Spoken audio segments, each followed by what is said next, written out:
Well, Lululemon is getting to a new area after buying Mirror, which Ryan Sozzi has shared his thoughts with us on in the past. Now it's going to be shoes. And I know you also have thoughts on these Lululemon shoes. Please share them with us.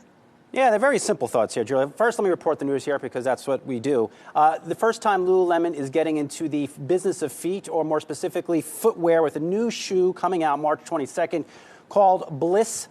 One word, no space, no hyphen in between, Blissful. $148 shoe, focused specifically for women. It comes in 10 colors. It's made out of special foam. And there you have it, Julie. That's basically what Lululemon is doing here. They did tease at an event in New York City yesterday a line of men's shoes coming next year, but their whole pitch here, Julie, is making shoes specifically for the feet of females because as the industry, wow, that's it's just really, there's a little Lululemon bag, one of those eco-friendly bags they give out for free for now, but I'm sure it's baked into their price points. Nonetheless, I don't even know where to go after that, but it's just fascinating here, Julie, because the long-running dirty secret in the sneaker industry is that shoes are made for the feet of men. So you have Lululemon come out here making shoes, and you see them there on the screen, making shoes specifically designed for women's feet. My take here is very simple, and maybe it's rather unsurprising. So what? There's a lot of other companies. Now, why bother? More specifically, why bother Lululemon? Are they just going to be a niche player in the footwear market? Look at these names already in here, Julie. Allbirds, Nike, Under Armour, On Running, Crocs, But Adidas. here's the thing. Come on, my theory is they're not aiming at any of those, right? First of all, as you well know, Lululemon has a rabid customer base, a very loyal customer base that will buy stuff from them again and again and again. Maybe they're not buying the Mirror, but they do buy new product launches, right?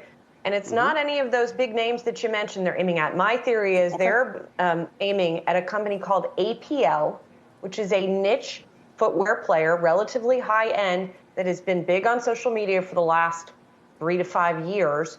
And it stands for Athletic Propulsion Labs. And this is, again, a shoe that people get very enthusiastic about. To me, that's what Lululemon is going after. It's not a Nike or Under Armour of the world. It's sort of a more bougie, for lack of a better term. And originally, those APL shoes back in the early 2010s were banned by the NBA, apparently, because they gave you too much of a lift. I read somewhere. Anyway, I don't know. I think that's what they're going for. I knew you were coming armed with the contrarian take, Julie, so I will follow on all that. From a pure business perspective here, making shoes is a lower margin business. Got to give a shout out first to friend of the show, Simeon Siegel, who covers Lululemon, analyst over at BMO, saying, quote, via an email to me, footwear is a tough business to get right and a lower margin business if you do. So that's one well-known analyst on the street. Next up is Stephanie Wissink over at Jefferies, saying she's concerned about Lululemon getting into this business. Why? Like what Simeon said, lower margin opportunity. And then secondarily, focus could be diverted away from Lululemon's core apparel business, which makes it a ton of money as they try to come out here and take down Nike in some way or another. And then, day, Julie, I think the shoes are ugly. But again, they're not made for my feet, not until next year. Well, shoes being ugly never stop them being popular. If you look at and obviously it's in the eye of the beholder, but there are a lot of ugly popular shoes out there. So I don't think Stitch Fix can use these. Stitch Fix. Put these shoes on Stitch Fix. Maybe they'll make a quarter.